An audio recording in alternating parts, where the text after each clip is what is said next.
Morning ওয়াকে বেরিয়ে jogging সেরে পার্কের একটা বেঞ্চে একটু আরাম করার জন্য বসল কবি। হঠাৎই উল্টো দিক থেকে এক সুন্দরী তরুণী দ্রুত পায়ে এগিয়ে এসে কবিরের গা ঘেঁষে বসে পড়ে। তার একটা হাত নিজের হাতে জড়িয়ে বেশ জোর গলায় বলে ওঠে, আরে কতদিন পরে দেখা, কবে ফিরলে বিদেশ থেকে? কি ভালোই না লাগছে সমাজ সাথে দেখা হয়ে।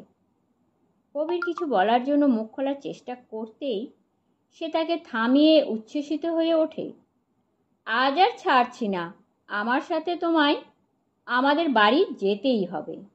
তোমায় ছেড়ে দিলে শুনলে মা ভীষণ রাগ করবেন। বলে সে আরও একটু ঘনিষ্ঠ হলো। সামনে দিয়ে 3-4 জন তাদের দিকে তাকিয়ে দেখতে দেখতে আর নিজেদের মধ্যে বিড়বিড় করে কিছু বলতে বলতে পার হয়ে চলে যায়। কবির অস্বস্তি বোধ করে।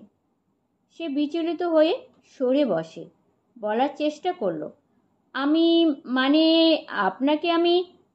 তার কথা শেষ হওয়ার আগেই মেয়েটি উঠে দাঁড়ালো, হাত জোর করে বলে, না আমরা কেউ কাউকে চিনি না। ওই যে সামনে দিয়ে 3-4 জন ছেলে চলে গেল, ওরা অনেকক্ষণ থেকে আমার পিছু নিয়েছে আর নানা রকম অশ্লীল মন্তব্য করে যাচ্ছিল।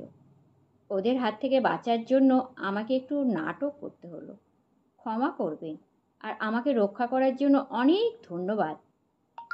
বলেই সে কবিরকে আর কিছু বলার অবকাশ না দিয়ে সেখান থেকে চলে গেল।